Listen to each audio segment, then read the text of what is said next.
Hello ಅಸ್ಸಲಾಮು ಅಲೈಕುಂ, ಎಲ್ಲರಿಗೂ ನಮಸ್ಕಾರ. ನಾನಿವತ್ತು ಬಂದಿರೋದು ದೇರಳಕಟ್ಟೆಯ KS ಹೆಗ್ಡೆ ಹಾಸ್ಪಿಟಲ್ನ ಆಪೋಸಿಟಲ್ಲಿರುವಂತಹ ಗೋಲ್ಡನ್ ಸ್ಪೂನ್ ಅನ್ನೋ ಒಂದು ಫುಡ್ ಸ್ಪಾಟ್ಗೆ.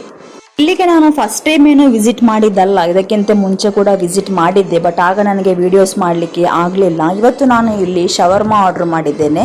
ಇಲ್ಲಿ ಶವರ್ಮಾದು ಸ್ಪೆಷಾಲಿಟಿ ಏನಂದರೆ ಗ್ಯಾಸ್ ಫ್ಲೇಮಲ್ಲಿ ಮಾಡದೆ ಚಾರ್ಕೋಲ್ನಿಂದ ಚಿಕನನ್ನು ಗ್ರಿಲ್ ಮಾಡ್ತಾರೆ ಅಷ್ಟೇ.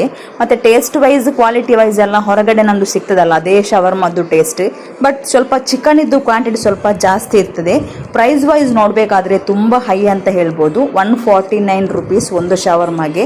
ಮತ್ತು ಚಿಪ್ಸ್ ಚಿಕನ್ ಅಂತ ಒಂದು ಆರ್ಡರ್ ಮಾಡಿದ್ದೇವೆ. ಇಲ್ಲಿ ಸ್ವಲ್ಪ ಕ್ರೌಡ್ ಅಂತ ಕೇಳಿದರೆ ಸಂಡೇ ಸ್ವಲ್ಪ ಕ್ರೌಡ್ ಜಾಸ್ತಿ ಇರ್ತದೆ. ಈಗ ಅಷ್ಟು ಕ್ರೌಡ್ ಏನಿಲ್ಲ. ಫಸ್ಟಿಗೆ ಓಪನ್ ಆದ ಟೈಮಲ್ಲಿ ತುಂಬ ಕ್ರೌಡ್ ಇತ್ತು. ಶವರ್ಮಾದು ಕ್ವಾಂಟಿಟಿ ನೋಡಿ ತುಂಬ ಸಣ್ಣದಿದೆ. ಇದೊಂದನ್ನು ತಿಂದರೆ ಹೊಟ್ಟೆ ಫುಲ್ ಆಗತ್ತಾ ಅಂತ ಕೇಳಿದರೆ ಖಂಡಿತವಾಗ್ಲೂ ಇಲ್ಲ. ಇದು ನೋಡಿ ಲೇಸ್ ಇದ್ದು ಚಿಪ್ಸ್ ಚಿಕನ್ ಅಂತೇಳಿ. ವೆಯ್ಟ್ ಮ್ಯಾನೇಜ್ಮೆಂಟ್ ಮಾಡಲಿಕ್ಕೆ ಆಸೆ ಪಡೋರು ಖಂಡಿತವಾಗ್ಲೂ ಇದಕ್ಕೆ ಹತ್ತಿರವೇ ಹೋಗಬೇಡಿ. ಯಾಕಂದರೆ ಒಮ್ಮೆ ಇದನ್ನು ತಿಂದರೆ ಇದಕ್ಕೆ ಅಡಿಕ್ಟ್ ಆಗಿ ಬಿಡ್ತೇವೆ. ಚಿಕನ್ ಮಯೋನೀಸ್ ಮತ್ತು ಇದಕ್ಕೆ ಸಾಸ್ ಎಲ್ಲ ಹಾಕೋದ್ರಿಂದ ಟೇಸ್ಟ್ ಅಂತೂ ಓ ಮೈ ಗಾಡ್ ಔಟ್ಸ್ಟ್ಯಾಂಡಿಂಗ್ ಆಗಿತ್ತು. ಬಟ್ ಒಮ್ಮೆ ತಿಂದರೆ ನಾವು ಇದನ್ನು ತಿಂತಾನೆ ಇರಬೇಕಂತ ಅನಿಸ್ತದೆ. ಅದಕ್ಕೋಸ್ಕರ ವೆಯ್ಟ್ ಮ್ಯಾನೇಜ್ಮೆಂಟ್ ಮಾಡುವವರು ಸ್ವಲ್ಪ ಅವಾಯ್ಡ್ ಮಾಡಿ ಅಂತ ಹೇಳ್ತೇನೆ. ಆಮೇಲೆ ಒಂದು ಜಿಂಜರ್ ಜ್ಯೂಸ್ ಕೂಡ ನಾವು ಕುಡಿದ್ವಿ. ಇದು ನೋಡಿ ಡೊನಟ್, ಪಿಸ್ತಾಚಿಯೋ ಡೊನಟ್ ಅಂತೇಳಿ. ಇದರದ್ದು ಟೇಸ್ಟ್ ಲೈಕ್ ಹೆವೆನ್, ಅಷ್ಟು ಟೇಸ್ಟಿಯಾಗಿತ್ತು. ನಾನಂತೂ ಡೊನಟ್ ಫೇವರೇಟ್ ಅಲ್ಲ, ಬಟ್ ಇದನ್ನು ತಿಂದ ಮೇಲೆ ನನಗೆ ತುಂಬ ಇಷ್ಟ ಆಯಿತು. ಇದು ಕೂಡ ಹಾಗೇ ವೆಯ್ಟ್ ಗೇನ್ ಆಗಲಿಕ್ಕೆ ತುಂಬ ಫಾಸ್ಟ್ ಆಗ್ಬೋದು ಅಂತ ಹೇಳ್ತೇನೆ.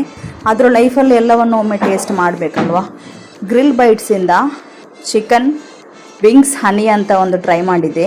ತುಂಬ ಚೆನ್ನಾಗಿತ್ತು, ತುಂಬ ಜ್ಯೂಸಿಯಾಗಿತ್ತು. ಒಳಗಡೆಲ್ಲ ತುಂಬ ಕುಕ್ಕಾಗಿ ಪರ್ಫೆಕ್ಟ್ ಆಗಿತ್ತು. ಇದರಲ್ಲೇ ಸ್ವಲ್ಪ ಸ್ಪೈಸಿನೆಸ್ ಕೂಡ ಬೇರೆ ಉಂಟು, ನಿಮಗೆ ಅದು ಕೂಡ ಟ್ರೈ ಮಾಡ್ಬೋದು ಸ್ವೀಟ್ ಇಷ್ಟ ಇಲ್ಲದವರಿಗೆ. ಬಟ್ ನನಗೆ ಸ್ವಲ್ಪ ಸ್ವೀಟ್ ಆ್ಯಂಡ್ ಸಾಲ್ಟ್ ಹಾಗೆಲ್ಲ ನನಗೆ ಇಷ್ಟ ಆದ್ದರಿಂದ ನನಗಂತೂ ತುಂಬ ಇಷ್ಟ ಆಗಿತ್ತು. ನೀವು ಯಾರಾದರೂ ಒಮ್ಮೆ ಇಲ್ಲಿಗೆ ಹೋದರೆ ಚಿಕನ್ ಹನಿ ವಿಂಗ್ಸ್ ಒಮ್ಮೆ ಟ್ರೈ ಮಾಡಿ ನೋಡಿ. ಅದರದ್ದು ಫೀಡ್ಬ್ಯಾಕ್ ನನಗೆ ತಿಳಿಸಿ ಕಮೆಂಟ್ಸಲ್ಲಿ. ಇದು ನೋಡಿ ಗ್ರಿಲ್ ಚಿಕನ್. ನೀವಿಲ್ಲಿ ಗ್ರಿಲ್ ಚಿಕನ್ ಆರ್ಡ್ರ್ ಮಾಡಬೇಕಾದ್ರೆ ಫಸ್ಟಿಗೆ ಅವರ ಹತ್ರ ಹೇಳಬೇಕು ನನಗೆ ಮಸಾಲ ಎಲ್ಲ ಹಾಕಬೇಡಿ ಅಂತ. ಇಲ್ಲದ್ರೆ ಅವರು ಅದಕ್ಕೆ ಮಸಾಲ ಎಲ್ಲ ತುಂಬ ಹಾಕಿ ಕೊಡ್ತಾರೆ. ಮಸಾಲ ಎಲ್ಲ ಇಷ್ಟ ಇಲ್ಲದವರಿಗೆ ಇದು ಇಷ್ಟ ಆಗಲಿಕ್ಕಿಲ್ಲ. ಫೈನಲ್ ಆಗಿ ಒಂದು ಟೀಯನ್ನು ಕುಡಿದು ನಾವು ಅಲ್ಲಿಂದ ಹೊರಟ್ವಿ. ಇದರದ್ದು ಫುಲ್ ವಿಡಿಯೋ ನಿಮಗೆ ಬೇಕಾದರೆ ನನ್ನ ಯೂಟ್ಯೂಬ್ ಚಾನಲಲ್ಲಿ ಉಂಟು. Thank you so much for watching. Bye.